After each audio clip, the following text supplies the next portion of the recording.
Gwegwe. Yongias Timporter on Yota Aga ni Wako Hatsoda, Oswega ni Wageno, Okwali ni Wagit Beloda. Hello, everyone. My name is Tim Porter. I'm a member of the Oneida Nation of the Six Nations of the Grand River. I have the honor to be asked to introduce Dr. Rachel Fouladi today. So just to provide some context for that introduction, I got to know her over this past weekend. So I'm a member of the Six Nations of the Grand River, which makes me First Nation. So thank you, settler colonialism. But we spoke in depth about some of the relationships in Canada between Canadians, not just the government, and First Nations or the Indigenous communities. And there's often, I hear stateside, this mischaracterization of race relations in Canada. In reality, it's a relationship I can only describe as fraught. So what she's going to be discussing today is really some truth and reconciliation. So if you're not familiar, between 2008 and 2015, Canada had a Truth and Reconciliation Committee that really aimed to look at the impact of Indian residential schools in Canada and the impact within our communities. So what came out of this is 94 calls to action. So in today's discussion, well, to give you the background, Dr. Rachel has been on faculty at Simon Fraser University in British Columbia since 2003. So she's trained as a quantitative psychologist, and it's her really multiplicity and experiences that laid the foundation for her emphasis on diversity within research. Most recently, in 2018, she serves on the school's Committee on Indigenous Reconciliation that looks at basically how these calls to action are going to be actually executed. One thing that's important, I think that's unique to Truth and Reconciliation, is it's not just a system of policies like increasing funding for education, representation in government. It's calls to action for also all the Canadian citizens as well. To really educate themselves on Indigenous history, which is important, but also another point of contention for non-Native Canadians. So with that being said, I would like to ask Rachel to come up here and start leading this discussion. Danse, Rachel Fouladi Natsigason, Esmeman Rachel Fouladi has. My name is Rachel Fouladi. I've given you introductions in 3 of my ancestors' languages, Nehiawen, which is Cree, as well as Farsi, which is the language in Iran, as well as English. So this is going to be rather interesting because I don't know how the technology interface is going to work. So I'll probably be doing some nexts, or gesture. With my head. Thank you so much, Tim, for that introduction. Hi. Really just very, very thankful. And thank you for placing this conversation in this session. It was wonderful to be able to have Jennifer, Jen Yazi start, and then follow with Seren Desjardins. And so with that, this is just a sharing about one psychology department's response to the Canadian Truth and Reconciliation Commission's call to action. So what I'm going to be doing is I'm here on behalf of the Simon Fraser University Department of Psychology Indigenous Reconciliation Committee. Simon Fraser University is located in what I call maybe the Metro Vancouver area, if we're trying to locate us geographically, but it's actually on the unceded traditional territories of the Musqueam, Tsleil-Waututh, Squamish, and Coquitlam First Nations. So with that, maybe next. Or, oh, can I try to, do we think the clicker is going to work? So this is a photo from quite a few years ago. of Simon Fraser University. You can imagine that as being a roughly 300 meter rise in the area adjacent to what you might know as Vancouver. This photo is taken from a news article where we were bracing for the Trans Mountain Pipeline expansion. So it was an idea to, you can see, and I live here. This is where I live. This is where I work. And those are the tank farms. And the freighters come in across the Salish Seas into the waters. You can see one right there. So we're in the mountains where the arbutus trees are peel in spring, Lochlochwetan, in one of the local languages. And you can see the Tsleil-Waututh, the name of the Tsleil-Waututh Nation. This is also the name of the so-called Burrard Inlet. So just wanted to give you an idea for where I'm located. You can see these beautiful trees just around where I am. These trees are being cut right now as buildings are coming up and we're trying to populate the area around the university. So it's a contentious space, and I'm going to be contacting some people to update those photos so we can see at least a 15-year difference. This is a depiction of the current Psych Department's Indigenous Reconciliation Committee members. Actually, we've got students as well as faculty members. You can, who are the faculty members? We have, they're not, I've not arranged this photo in any way that you might sort of guess from a positionality, location in the circle. But I've given us all our names in alphabetical order of our first names.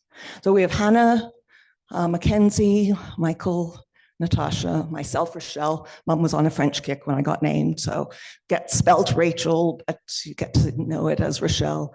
Sam, Shireen, Tiara, Todd, and Troy. Michael is actually online, and I had hoped that some more people would be able to be with me in present. I don't know, however, how many people were able to be online.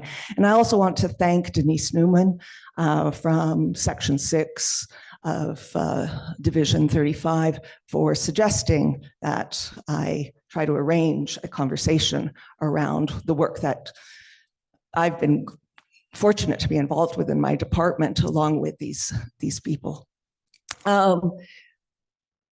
There are quite a few of us that are Indigenous background or members of our nations or communities. And so Hannah is Gitsan, Mackenzie is Nehio, I am Métis background. Sam is Ojibwe, Tiara Chata Tslagi, and Todd is from Spuzum, and Troy is also Métis, from just down the road from Surin, and actually that's where some of my ancestors were as well, just down the road from Surin.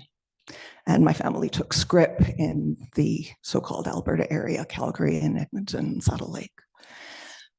The founding faculty members were settler, not Indigenous background, and this is where we're very, very grateful for the work of Michael Schmidt and Jody Villion.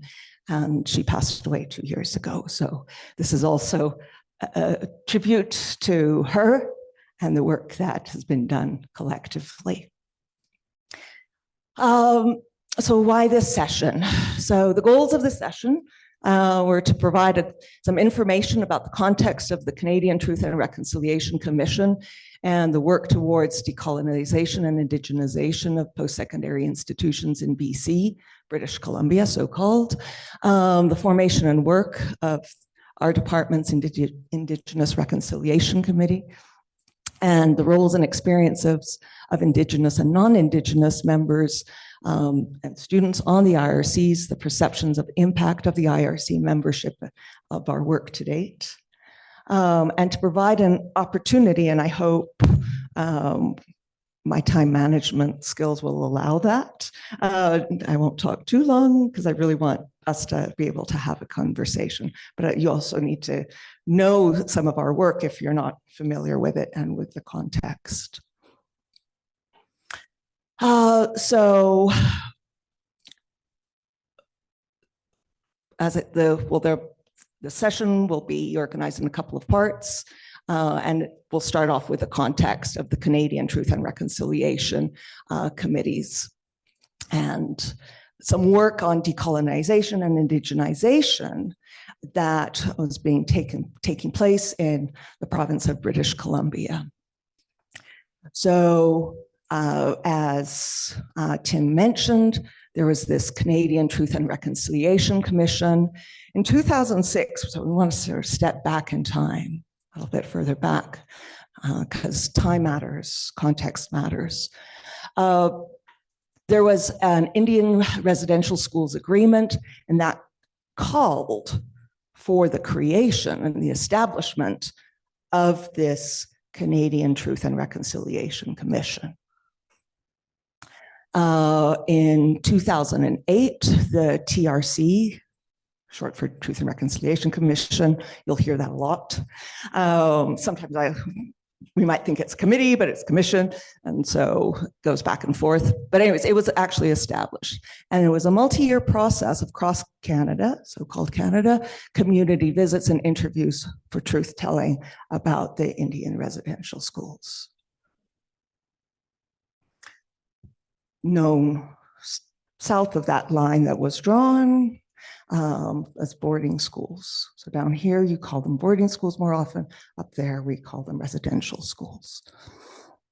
So there was lots of cross-Canada truth-telling, very painful memories, experiences are being shared in communities. Those sharings were extremely challenging at the community level, at the national level. But it was important that that truth be shared and communicated. Some people passed away within days of their interviews. Coincidence or not? But it's really important to know and recognize that this truth-telling is tough for everybody. In 2012, there was an interim report that the Truth and Reconciliation Commission came out with. 2013, there were some, in 2014, some court cases. You can imagine there are court cases all over the place. But one of in the provinces of Ontario, there were some rulings that Canada must stop getting in the way. The government must stop getting in the way of the truth being known and told, shared. Again, reports, results, the truth must be shared. St. Anne records, church records. In 2015, the Canadian TRC released a 6-volume report available online. Photo of the cover, which you get to see in many cases. So the TRC report, this text is taken from the website, is in order to redress the legacy of residential schools and advance the process of Canadian reconciliation, the TRC makes 94 calls to action, as Tim Porter shared with you. Keep that number in mind, 94. The 94 calls to action are organized into 2 groupings. They're the legacy groupings and the reconciliation groupings. 42 in legacy, 52 in reconciliation. Within the legacy calls to action, it's to address the history of atrocities and their continued impact. Again, I'm using the language from the reports and from the summaries on the websites. And the with regards to reconciliation, to calls to action to implement policy to dismantle systemic racism, contributing to worse health and socioeconomic outcomes. The calls to action are organized into different subcategories. Under legacy, their subcategories are child welfare, education, language and culture, health and justice. Under reconciliation, equity for Indigenous people in the legal system, church apologies and reconciliation, missing children and burial information, business, media, sports and reconciliation, newcomers to Canada. So these are subcategories, but we already recognize that borders are fluid. Cannot really draw these lines separating these things. We had a little bit of conversation about borders over the weekend. So the Yellowhead Institute was an academic institute. I use the word was, but they actually still do exist, but some of their work has ceased. But I'll say the Yellowhead Institute was following the calls to action and trying to monitor whether the calls to action were being started, continued, implemented. In 2023, you see the dark dots represents incomplete calls to action. The dotted dots represent completed calls to action. And sort of like, I'm like, but at the same time, it's like, so between 2013 and 2022, there were maybe 13 calls to action that were completed. In 2023, 0 calls to action were completed. In 2024, the Yellowhead Institute announced that they were ceasing their work of following whether calls to action were whether any progress was being made, because they didn't see any progress being made. And they had estimated in 2023 that it would take about 200 years before, at this pace, before any calls to action would be completed. Indigenous Watchdog, nonprofit organization, also following the calls to action. They're still following their whether progress on the calls to action. As of June 1st, their website states that 16% are not started, 20% are stalled, 49% are in progress, 15% are completed. One of the members of the IRC, Troy, has developed this slide where they grouped some of the calls to action that pertain to post-secondary education. Calls to action number 7, develop a joint strategy to eliminate educational and employment gaps, was reported by Indigenous Watchdog as being in progress. To prepare and publish annual education reports of Indigenous versus non-Indigenous peoples was call to action number 9, not started. Number 10, to draft Indigenous education legislation with Indigenous people engaged, not started. Number 11, to provide funding to end backlog for First Nations post-secondary education, in progress. Number 16, to create post-secondary degrees and diploma programs in Indigenous languages, in progress. So that gives you a little bit of the Canadian context. Coming down to the British Columbia context, there have been lots of conversations over the years regarding decolonization and indigenization of curriculums. A photo here is of Justin Wilson. He's Heiltsuk, He and mixed ancestry as well, as many of us are. He is a IO psychologist at Capilano University, just across the waters from me in so-called North Vancouver. But BC Campus was an organization, nonprofit, that has been doing a lot of work creating open educational resources and workshops around decolonization and indigenization. And so I was taking these workshops and looking at these materials, and I saw the name Justin Wilson. I'm looking at, oh, psychologist, IO psychologist. So I got really excited. So anyways, they have a website. I've pulled some resources from their website. I've collated a lot of these resources on the Psych Department IRC website as well. They have the workshops for researchers, for curriculum developers, for leaders and administrators, instructors, and they have corresponding open educational resource guides in each of these categories. When you actually get to attend one of the workshops, they create these wonderful graphic recordings of each session. And so this is just an example graphic recording from one of the sessions that I attended. And the graphic recorder is typically either an Indigenous I call them scholars, an Indigenous scholar, or they might be working with the Indigenous graphic recording company.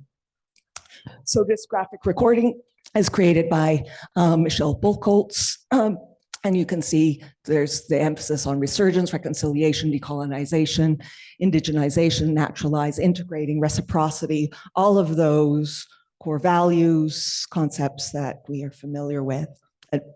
And the beauty of these workshops and these materials that they create is they're open to everyone, Indigenous and non-Indigenous, because we all have to do the work. After the calls to action, and UBC, University of British Columbia, where I actually did all of my post-secondary education training, they put together a MOOC. Remember when MOOCs were all the rage? Somebody, MOOC? No? Okay. If you're a faculty member, you might remember MOOCs from a few years ago. But anyways, I can't even remember what MOOCs stand for, but imagine before webinars became popular, you could go online and take these courses, and they were sort of multiple. You could register for these courses for free from anywhere in the world. That was what a MOOC was. Perfect, mass open online course, something like that. Perfect curriculum, maybe.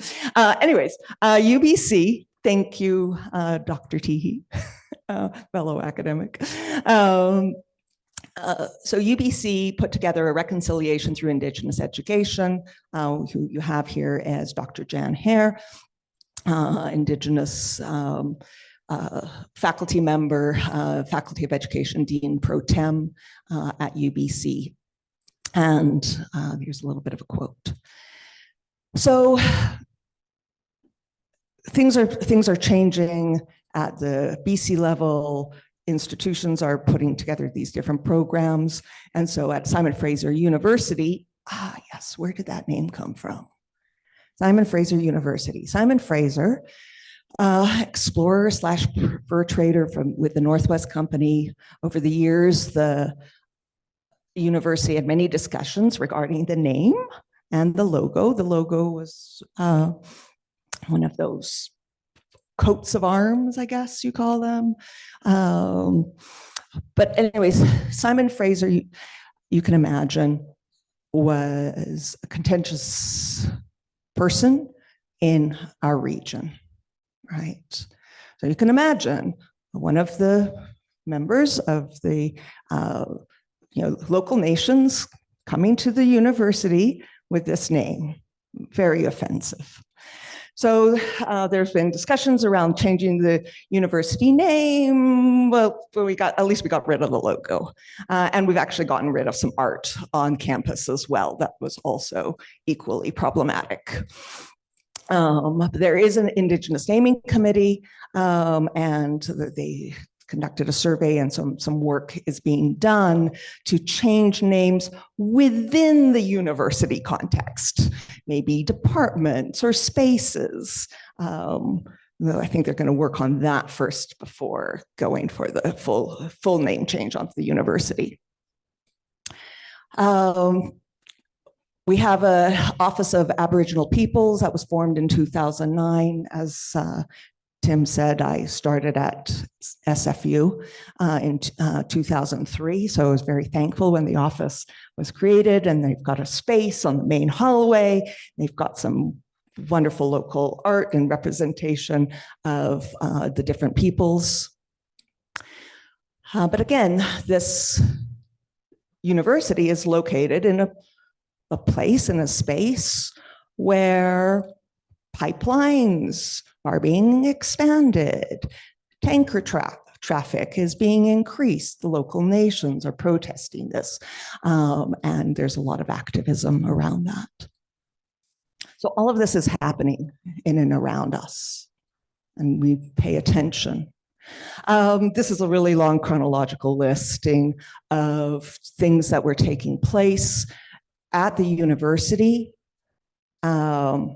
just prior to the TRC report coming out. We, of course, know that the TRC conversations are taking place in the communities across Canada. So we know, and truths are beginning to be told because the interim report came out. And then the final report comes out in 2016. We've got the Reconciliation Council for the University creating a report, Walk This Path with Us. There were 34 calls to action. Lots of different things are began happening at the university. Within the SFU report, calls to action was to create a safe and welcoming space for Aboriginal peoples. Curriculum innovation and indigenization, student pathways and support, administration, hiring, and project implementation.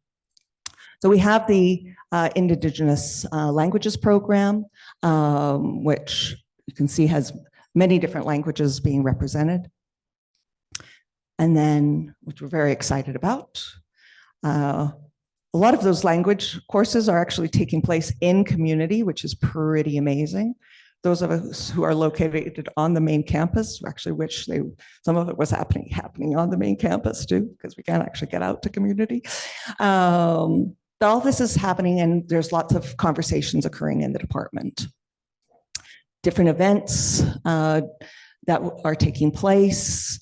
Decolonization is everyone's business. Workshop that was organized by the graduate students. Thank you, graduate students. They're often at the forefront of getting change to take place. And we had a talk by 2 former graduate students on truth and reconciliation and the rules for psychology and related fields. And we have in the middle the former graduate student Billy Joe Rogers, Ojibwe, and Kim Vanderwoord, Namgis Nations. Around the same time, the Australian Psychological Association or Society issues an apology, 2017. Canada, CPA, has a response to the Canadian Truth and Reconciliation Report, again, 2017. 2017, 2018. I need to check those numbers. So there's lots of advocacy for course offerings and staffing taking place in our department, and super duper excited.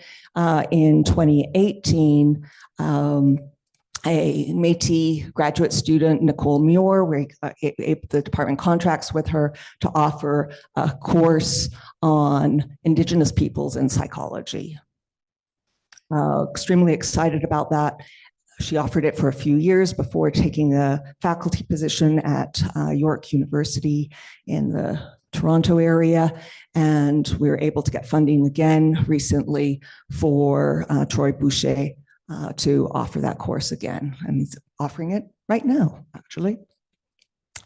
So 2018, the Psych Department IRC forms. We've got a website that you can look at, lots of different things there.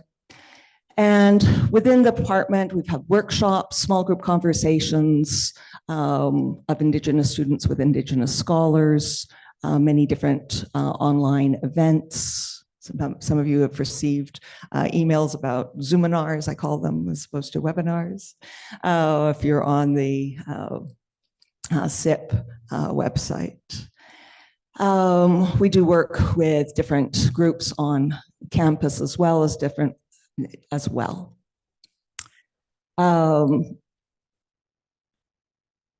We have a statement of goals and principles on our website too.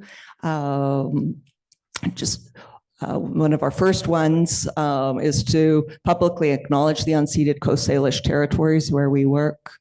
Next one, to support and organize learning opportunities for students, staff, and faculty about Indigenous peoples, colonization, ongoing inequities, and cultural safety. Support and organizing opportunities for Indigenous students to connect with each other and build community. Supporting faculty to decolonize and indigenize their courses, and more generally serving as a resource for teaching, research, and practice as it relates to Indigenous peoples.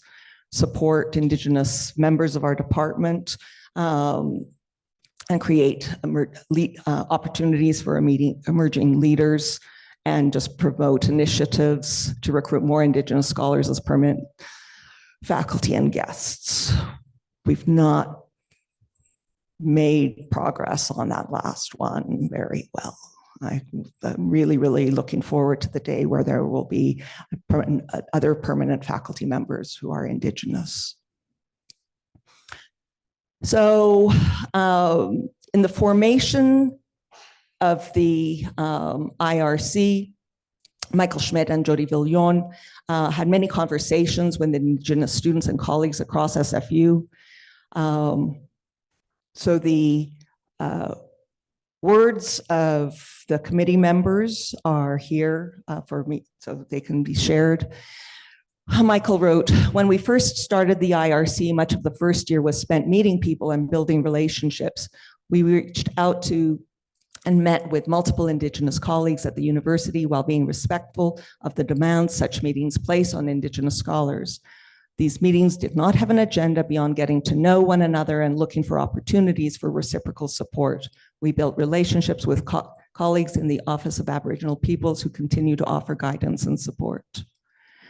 So Ron Johnson, who's Squamish, and Gary George, who's Wet'suwet'en, are really some good friends in the Office of Aboriginal Peoples. And I am strengthened by their presence on campus. I walk by their office and just knowing that they are either in their office or somewhere else in the university or somewhere else in the community doing the work that needs to be done, that they're being called to do, is strength-giving. One of the first areas of work beyond building the relationships was to develop some materials for the issuance of land acknowledgements, because that's what the local nations were asking for. And that was the key thing. The local nations want the land acknowledgements to be given. And what we notice when we're at events at the university and the land acknowledgement is not given, we go, oh, what happened there, right? But if, so we actually were recently asked, a few minutes. Oops, thank you. I don't have a watch. Métis time. We were really being asked to do those land acknowledgements. We did a needs survey.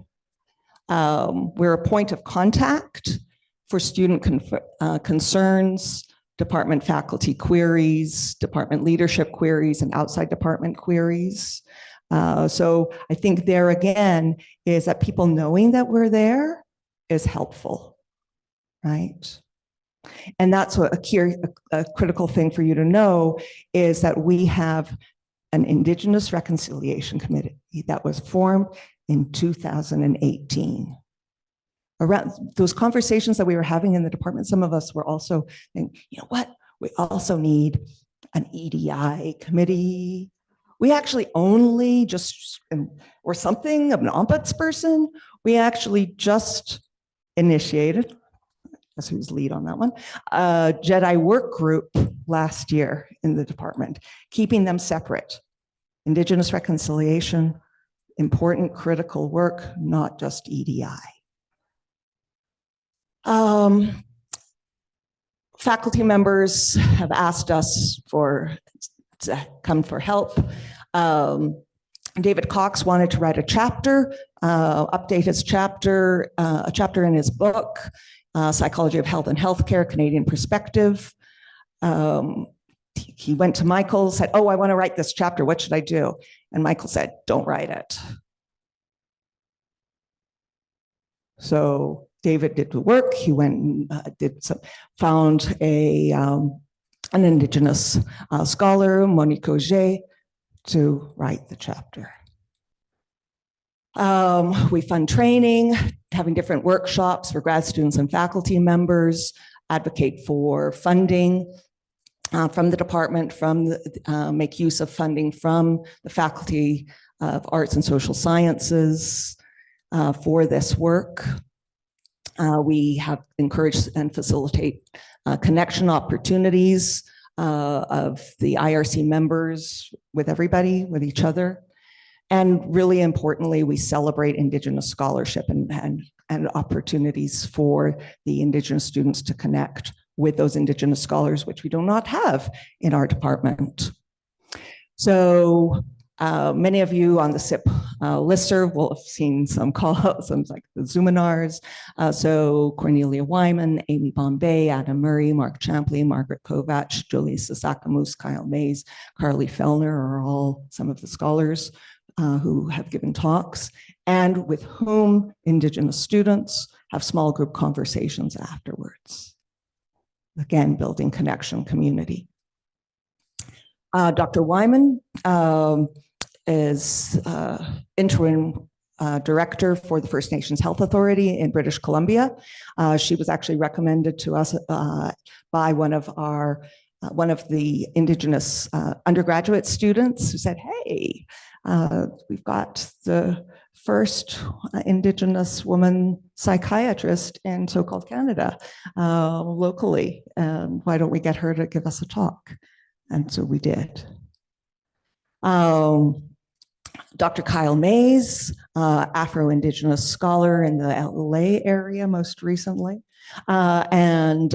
This was a suggested scholar by one of the graduate students on the IRC who's in social psychology. The social psychology area contacted us and said, hey, would you like to co-sponsor this? I'm like, yes. And then we have a small group conversation afterwards. Dr. Carly Fellner, a member of SIP, gave us a talk. We found out that we got some funding, or there were funding opportunities for cultural awareness training from the university. We applied for it. We got the funding. We put together the proposal based on an outline that we saw for the Manitoba Psychological Society workshop that she had given. And it's like, I was like, Carly, how much did you charge for that one? She told me how much. Put that in the budget line. That was, and we got the funding. And then she gave the wonderful workshop. I actually happened to meet the program coordinator for the Manitoba Psychological Society at a Council of Representatives meeting in February. And she said, well, actually, we got that workshop because we had seen on your website that she'd given a talk, and we saw her video. Most of those talks were video recordings on our website. And it's like, oh, we thought she was great. So we contracted her to give a workshop. Oh, and then we're actually contacting Dr. Jolie Sasakamus to also give a workshop. So knowing that things are there, communicating with each other, knowing who's who and who does what work is great. We've worked with some of the elders at the university. Actually, let me go back. Margaret George actually just became Dr. George. Sakwalia, Mary Hooper, Pixie Wells, and they participate in those small group conversations with the Indigenous scholars after the general recorded event. Lots of resources available on our website, and there are some final reflections. I'll just highlight some notes. Michael Schmidt said, I'm so grateful for the many students who have served on the IRC, particularly the Indigenous students who have taught me so much. It is my hope, skipping, that they get as much out of their participation as I do. And the quotes from Candace Bruyere and Mackenzie Braley highlight that appreciation of taking pride in participation, enjoying the participation, contributing to having those memberships being enriching knowledge, instilling a profound sense of responsibility to advocate for justice and reconciliation, having the initiatives fostering a culture of critical reflection and proactive change within the department, and really being a pillar for representation to include perspectives of Black Native people. And lastly, reconciliation is an essential aspect of healing. It's not enough for post-secondary institutions to welcome Indigenous students. Rather, Indigenous knowledge systems and tradition must be active in the instruction and exchange of ideas, and the IRC lights our path forward. So I apologize, I got on Métis time, but for rushing through these last quotes, I will share them with you, and we can have some conversation, maybe a bit now and during break, about how knowing about our department's response to the Truth and Reconciliation calls to action can inform work in your departments, or what kind of work that we need to do more, because south of that border, there's some work that's going to be taking place, and conversations are happening across the nation right now regarding the boarding schools.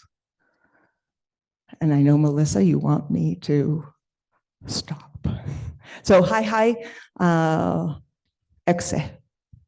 I think I'm just sitting here with sinking in. I appreciate the coverage, not only of what you're doing, but the context of the Truth and Reconciliation, and kind of wonder what we can do south of the border. And I hate to be pessimistic, but I don't think this will ever happen in the United States, given the way our government works here.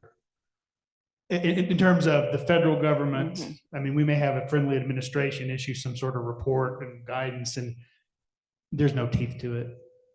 Without Congress and our courts, and however, I've been trying to think of positively of ways I don't have an answer, ways that SIP, APA, other organizations can maybe come together to, at least within psychology, try to get to where more psychology departments can do what you're doing.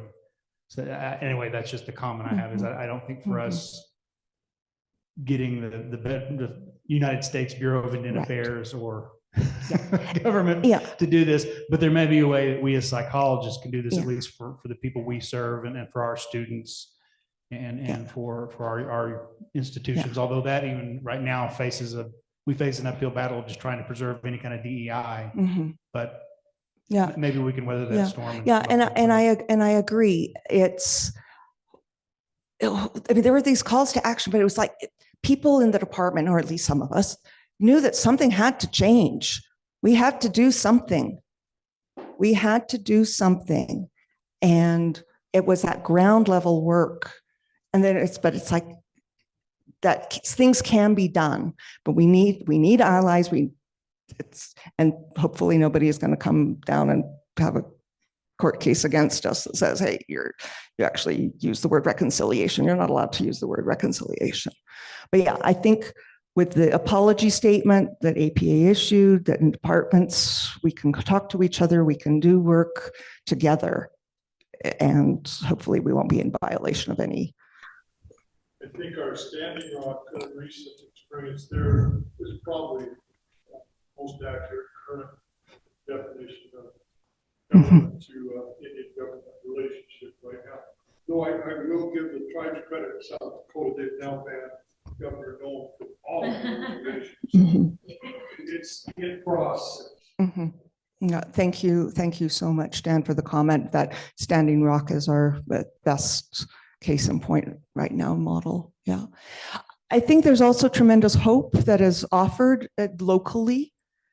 What I've learned about the Fort Lewis College, University, the work that Jen has done, and that was taking place, with the clock tower and the signs changing, that gives us hope. There are places where things are happening and we can band together. But yeah, I think there are things that we can do